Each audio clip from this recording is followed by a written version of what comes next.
In this video, we're going to be installing these.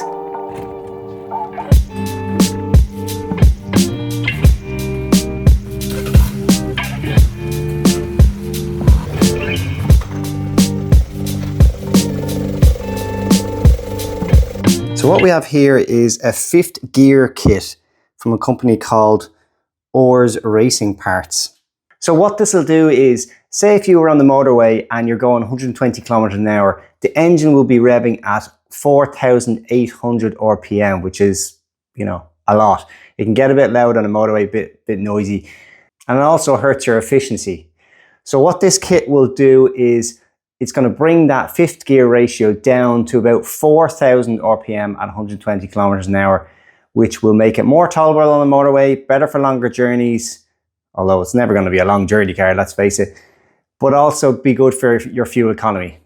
Playing about with gearboxes is not something I have a whole lot of experience with, to be honest. I think the only time I've even done a clutch was on my V6 MX-5.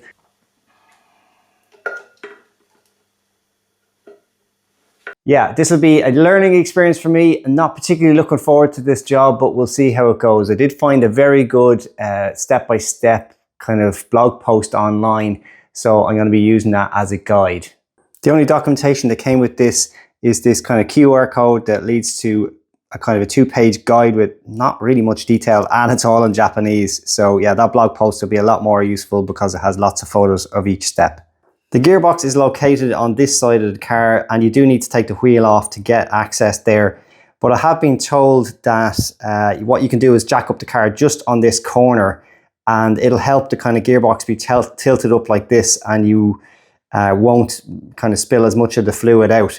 I could completely drain the fluid and replace it, but everything I've experienced on this car so far has shown that the maintenance has been like top notch. It's just had an oil change before it got sent from Japan. The oil was like completely clean, so I haven't even done an oil change on it yet.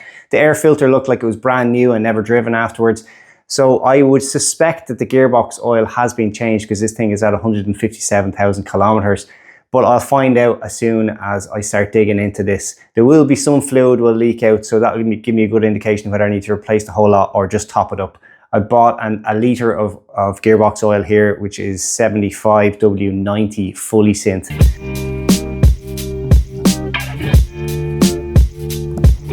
Now that I have the wheel off, there is a small kind of under tray that has 5 different clips holding it on. It doesn't go the entire way across the car, just here at the front. Just take that off.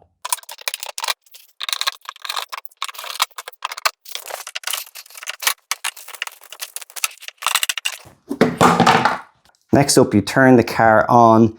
I guess this is just to get the brake booster activated or whatever. But you basically slide the seat forward so it jams something against the brake pedal pretty hard. And also stick it into 3rd gear. This will basically help the ring gear from not spinning when you're trying to take it off or something like that.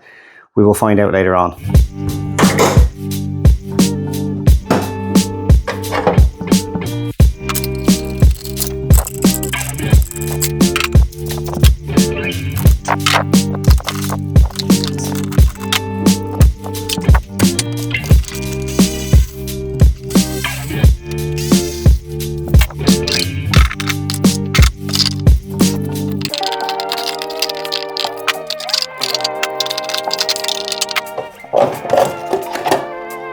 Next up would be the part that you would normally drain the gearbox fluid. And the drain plug is just here. So I can kind of see the logic here. We're going to be taking off this cap here, and I think the fill plug is just here. So because I have the car kind of jacked up just on one side, that's kind of level with the bottom of this. So there might be some wood come out, but it's not going to empty the entire gearbox out. So I get the theory. Next step then is basically to jack up the gearbox, or kind of take the pressure off it. It's just behind this drain plug. And the reason you do that is because the next step is to remove the gearbox mount.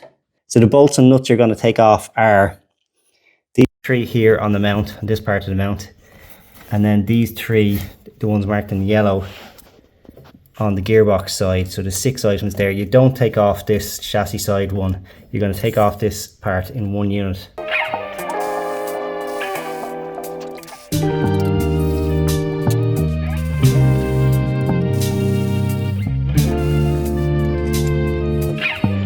Ah, I was wrong. You do need to take out this part as well.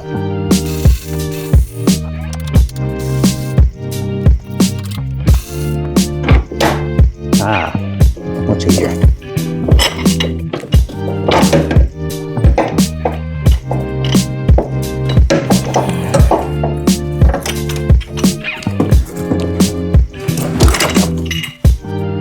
So here's the complete mount with all the nuts and bolts. And now I am able to take off the transmission cover. There are 12 bolts all the way around and one for the ground strap here. But before I get started, because I didn't drain the oil, I'm going to put this here because I'm sure there'll be some sort of spillage.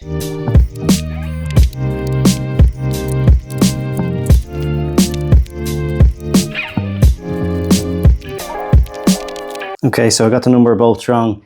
There is 6 10mm bolts, 2 12mm on the bottom, and then there's another 12mm for the ground strap. Now I should be ready to take that cover off. To get this transmission cover off, you're going to need to break the sealant. So I'm just using a regular kind of paint scraper and go at it on all sides all the way around. I won't be going in too deep, and that should help get the cover off. Okay, it was kind of hard to get it started, but once you get it going, it comes off fairly easily. And I think this is ready to come off now. Before I go any further, I'm just going to clean up these mating surfaces and get all this sealant off. Well, I hate when you can't finish a job in the same day you started it, but that is exactly what's happened here. Next step is to take off this nut, and I found out it's a 26mm, and I have a fairly extensive set of tools. The closest thing I have is a 27mm, and as you can see here,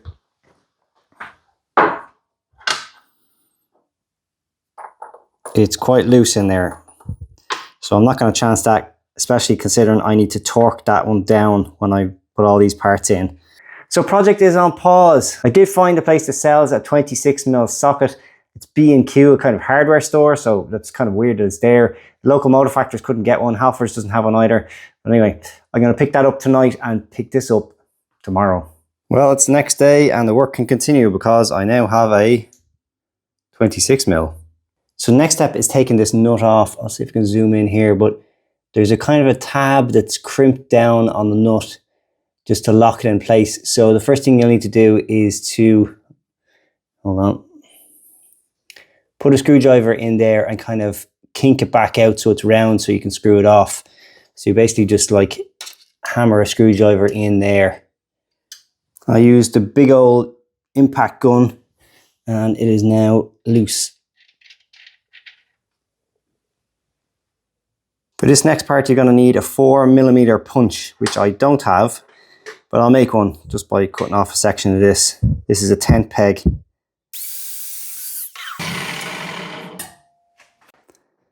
So here's the pin that I need to punch out just down here. Zoom in. There you go. And here's what I've cobbled together. So I have my freshly cut drift, or punch. I'm using a 4mm socket here, so slot that in the end of this, big long extension, and hammer on the end of that. Next up, we got to remove this circlip. This is the scary part now, taking off the 2 synchro gears and the shifter fork. And it can all fall apart if you don't hold it together, so wish me luck.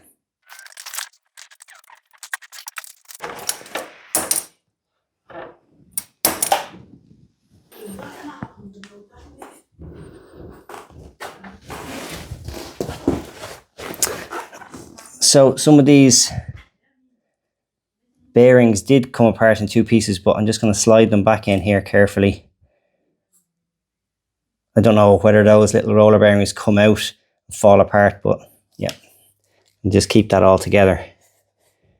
Okay, now you can see all the old parts and the new ones. I haven't cleaned this up yet, but this is what's going to be going in. I need to transfer over some of the bearings and stuff, this pulley, onto this new gear before reinstalling everything back in.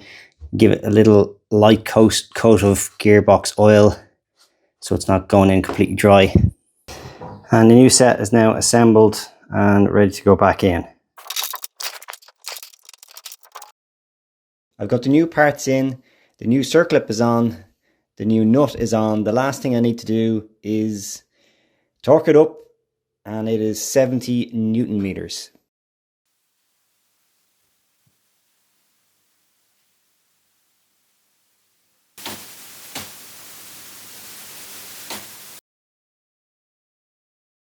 And I've hammered that back in so it won't loosen.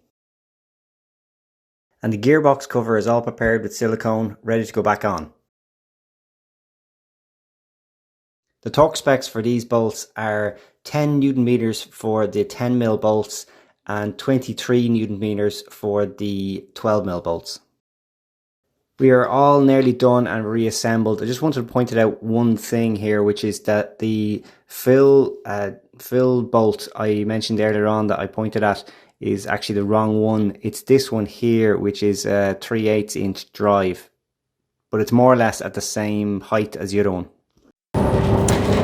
Okay, test drive time. I'm now hitting the motorway, 4th gear.